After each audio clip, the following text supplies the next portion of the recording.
Olá, minha gente, estamos de volta, hein? Com literatura brasileira, com o nosso EducaPE Prepara e o Intensivo Enem para você que quer tirar uma nota acima de 900, né? O famoso 900 mais. A gente está aqui para ajudar você. Não se esqueça que literatura também serve muito para redação, né? Suas aulas de literatura certamente serão muito importantes para o repertório sociocultural, tá certo? O repertório sociocultural é muito importante, você sabe, competência 3, competência 2, isso é muito significativo. Então, literatura vai te ajudar a conhecer alguns autores e o pensamento de cada época. Então, há uma aproximação da literatura com a história, com a antropologia, com a sociologia, isso tudo é um diálogo aí muito próximo uma da outra.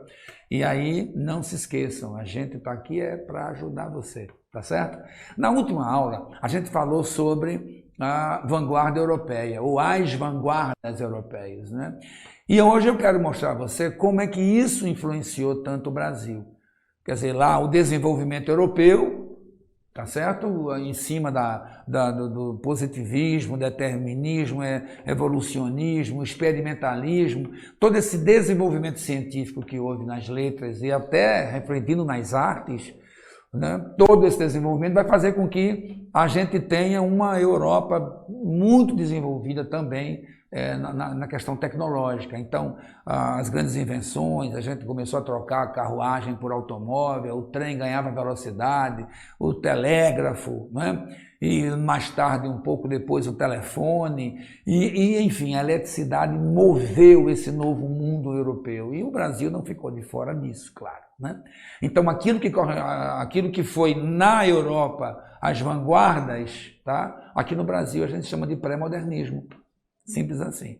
E a gente também teve todo esse desenvolvimento, um ligeiro atraso, né, de 10 anos, mas a gente pode dizer que mais ou menos de 10 anos, quando lá na Europa estavam vivendo já essa euforia modernista, a gente ainda estava aqui com as primeiras discussões sobre modernidade, né? Mas natural isso, né? O primeiro mundo, o terceiro mundo tem um delay aí que a gente tem que levar em consideração. Mas nós conseguimos fazer, o que foi muito importante, uma modernidade à brasileira, tá bom? Então a gente recorreu ao nacionalismo, a gente recorreu à pesquisa, a gente recorreu à busca do homem brasileiro, da cultura brasileira, e é isso que veremos a partir de agora, tá certo, minha gente? Vamos lá, começando. Pré-modernismo é como o nome ficou.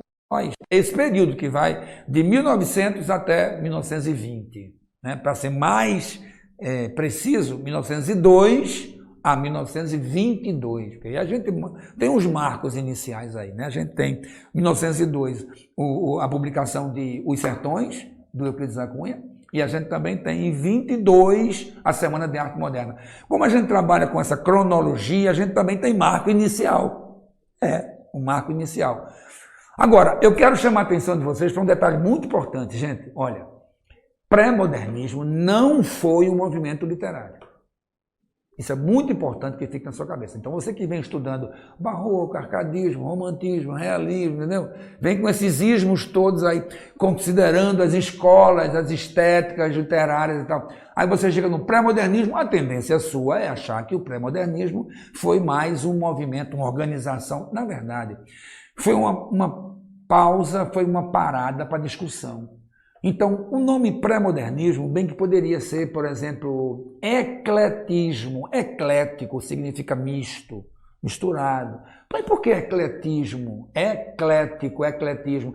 Porque foi um período de várias vertentes. A gente teve coexistindo, eu posso até dizer pacificamente, os conservadores que ainda vieram lá do século XIX. É bom lembrar que Machado de Assis estava vivo ainda, quando começaram as primeiras discussões da modernidade brasileira. A gente tinha Coelho Neto, a gente tinha Joaquim Nabuco, Euclides da Cunha. Esse pessoal todo foi formado no século XIX. E quando entrou o século XX, eles ainda eram pessoas, já eram pessoas de uma certa idade. Então era tudo cinquentão, quarentão, entendeu? O Graça Aranha, por exemplo, já era visto como o vovozinho aí desse grupo, entendeu? Já passava dos 50 anos. Eu digo dessa maneira porque o grupo jovem que vai aparecer agora, contestando esse grupo antigo, é um pessoal na faixa dos 20 anos de idade. Então, são os garotos aí do modernismo, tá? Mas quem planta a semente mesmo, é nesse período de 20 anos, de 1902 a 22, exatamente 20 anos, quem planta mesmo a semente da discussão são os mais velhos, inclusive. Os que vieram da formação do século XIX. Esses nomes que eu falei agora. Coelho Neto, Joaquim Nabuco, Euclides da Cunha, né? O Machado nem tanto. O Machado já estava numa fase assim, já meio depressiva, meio, né? Ele morre logo no início do século XX, né? Logo no iniciozinho do século XX, mas deixou um legado para a gente muito interessante. Inclusive, algumas pessoas chegaram a chamá-lo de modernista. Machado de Assis, que vem lá do início do século XIX, ele chega ao século XX, né, bem velhinho, mas alguns traços da obra de Machado de Assis já traziam essa marca de modernidade, tá bom? Então, dá para perceber que foi uma época de muita discussão, de muito conflito, foi uma época de muitas descobertas, então nada melhor para a arte do que o confronto, do que esse conflito de ideias, entendeu? Porque aí vem a tese e vem a antitese, e aí do confronto nasce a síntese, que é uma nova tese. E é isso de que a gente mais precisa, é dessa novidade, a partir de discussões e tal. E aí amadurecemos muito durante esse período, tá bom, minha gente? Então vamos lá, tela cheia. Na Europa, o período que antecedeu o modernismo foi marcado pela tensão política, né, entre países imperialistas. Inclusive o nome vanguarda, né? Puxa para mim aqui agora para eu falar com o meu aluno. Olha, o nome vanguarda vem do francês avant-garde, né? Que significa linha de frente, né? A gente falou isso na última aula, então não se esqueça. Então sempre que se fala de vanguarda, a gente fala daquilo que está na frente, linha de frente, linha de frente. Quem é que bota a cara lá, tapa, quem é que vai para a discussão, quem vai se expor, quem é que vai aparecer mais. São os mais corajosos, entendeu? E não na retaguarda. A retaguarda, ele vai para proteger justamente a retaguarda. Então, esses novos que se confrontaram, né, com os antigos, na verdade, enriqueceram muito também com a época, que nasceram com a eletricidade, nasceram com o automóvel, nasceram com a velocidade, nasceram com a tecnologia, já nasceram... Então, eles viveram a época, né, e puderam, então, trabalhar por esse futurismo, tá certo? Então, veja, já no Brasil, a gente teve uma proclamação da República, a gente teve a Primeira República, ou a República Velha. Tudo isso aí já é um comecinho de alteração política no Brasil, que tirava justamente essa coisa da monarquia, família real, que estava muito marcado. Isso era a cara do século XIX, entendeu? Era a cara do século XIX. E evidentemente que isso tinha muito a ver com a família real, com o passe imperial, com Portugal, enfim, com a economia antiga. E agora não, agora o primeiro momento de república é uma nova economia. As relações do Brasil com os países da Europa diferentes, com os Estados Unidos, né, que era a expressão maior da modernidade, enfim, tudo isso vai fazer com que a gente tenha justamente essa visão moderna da... Não é possível que a gente não tivesse como a Europa teve, né? Entendeu? Então vamos lá, tela cheia, e a gente agora vai para... Por ser um período de transição, o pré-modernismo apresenta traços de estilo do século XIX. Claro, é transição, é o que eu falei agora, né? Então você vai encontrar autor realista, autor naturalista, parnasiano, simbolista, até romântico. Até romântico. Natural, gente, isso é natural demais, sabe por quê? Ainda é gente que saiu de uma escola, sabe? Até escola no sentido de escola mesmo, de faculdade, e lá recebeu toda a carga ainda do século XIX. Claro que traz. Depois é que muda. Poetas importantes do modernismo, como Manuel Bandeira, gente. Manuel Bandeira começa como parnasiano. Ele começa como parnasiano, como simbolista. Só vai cair a ficha mesmo de modernidade na obra dele em 1930. Olha para aí, 1930. Mas ele já vislumbrava a modernidade, ele já se juntou ao grupo modernista, ele já trazia um discurso moderno, tá entendendo?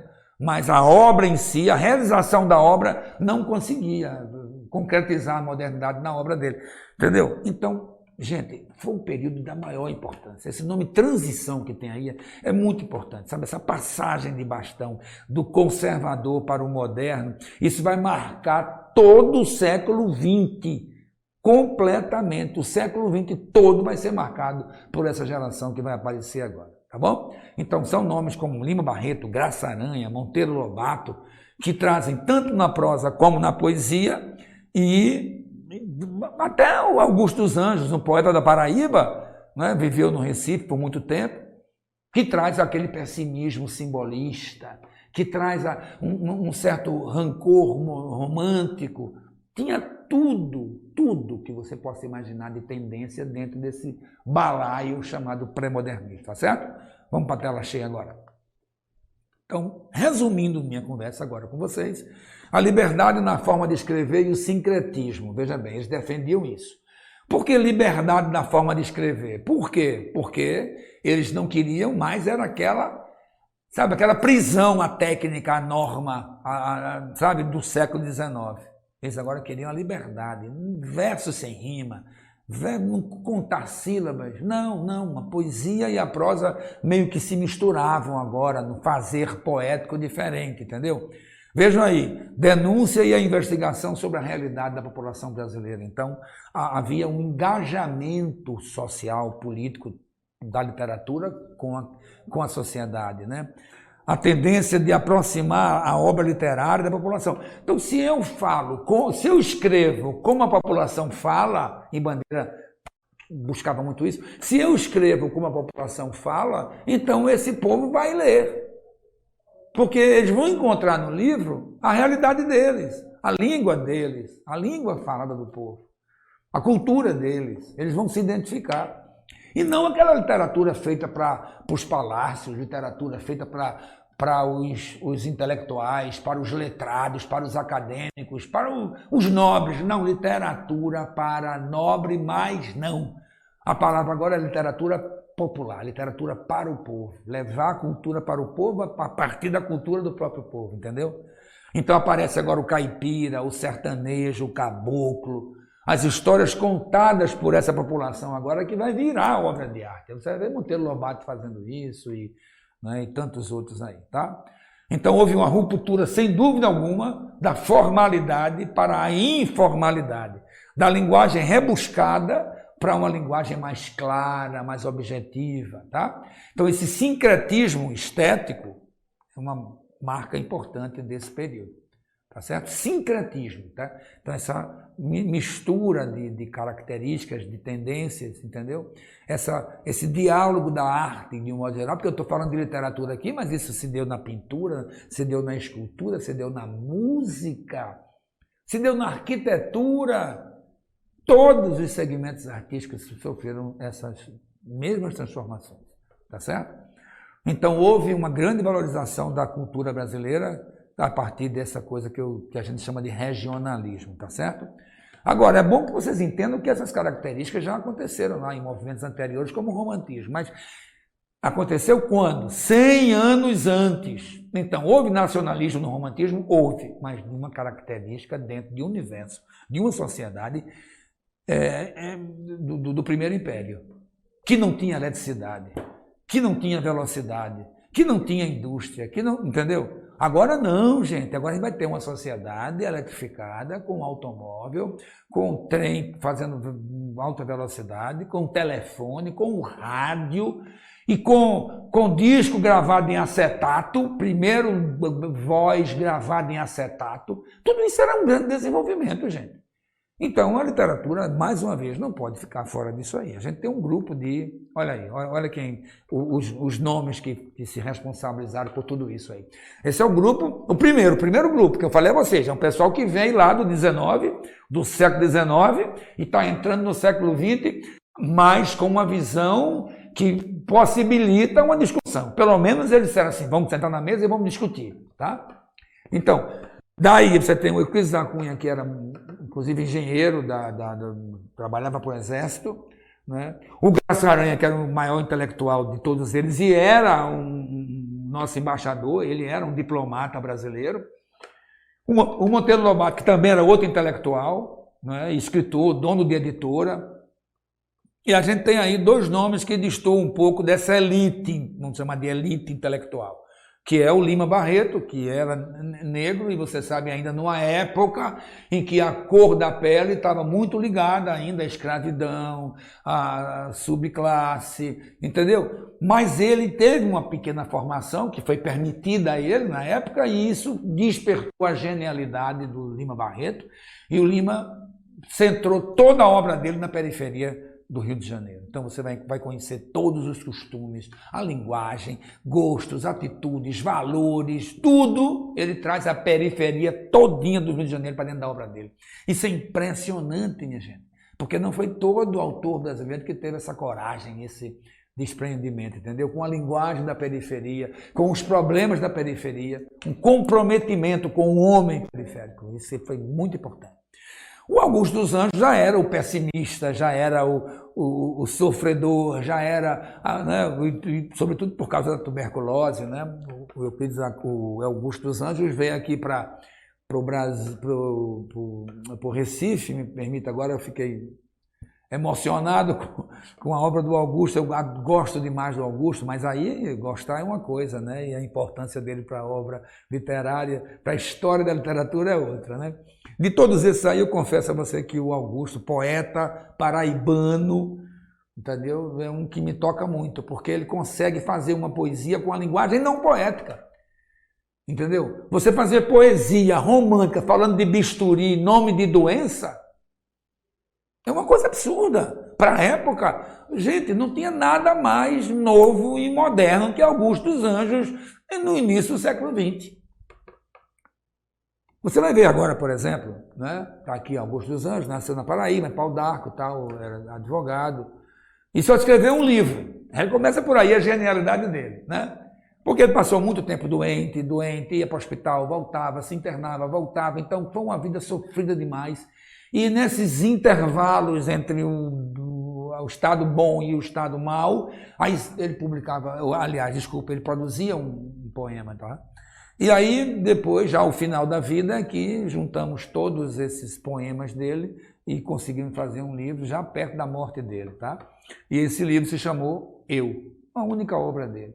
Mas o suficiente para deixá-lo para a história da literatura brasileira para sempre.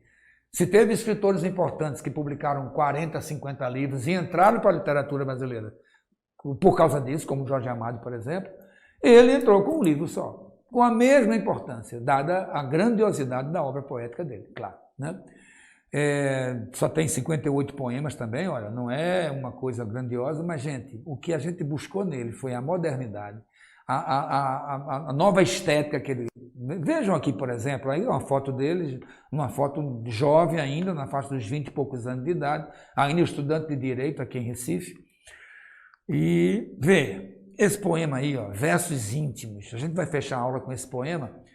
Vocês imaginam a dor que esse homem coloca nesse poema, vê bem. Versos íntimos, o próprio título já mostra uma visão profundamente intimista, né? Vês? Ninguém assistiu ao formidável enterro de tua última quimera. Quimera é sonho. Somente a ingratidão, essa pantera, foi tua companheira inseparável. Acostuma-te à lama que te espera. O homem que nesta terra miserável mora entre feras, sente inevitável necessidade de também ser fera. Toma um fósforo, acende teu cigarro. O beijo, amigo, é a véspera do escarro. A mão que afaga é a mesma que apedreja. Se alguém causa ainda pena a tua chaga, apedreja essa mão vil que te afaga, escarra nessa boca que te deixa.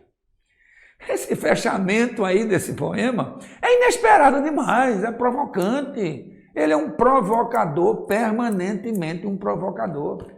E você, como é que se consegue ver romantismo? Romantismo não é amor, beijo na boca, delírio emocional. Romantismo é tudo aquilo que explora o eu, o mais íntimo. E ele vai no mais profundo lembrar que essa geração aí já conheceu Freud, já conheceu a psicanálise, então já trabalha com o id, com o ego, com o superego, com o consciente, com o inconsciente, entendeu?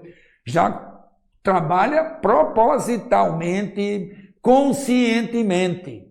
Tá certo? Então é outra visão romântica, não é o romantismo do século XIX, mas um novo romantismo, um neo-romântico do século XX. Tá certo, gente? Tá aí, então, apresentei a vocês um dos mais importantes poetas do pré-modernismo.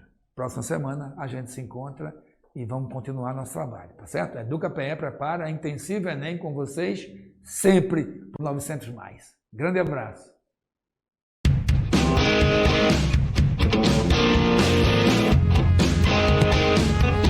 Thank you.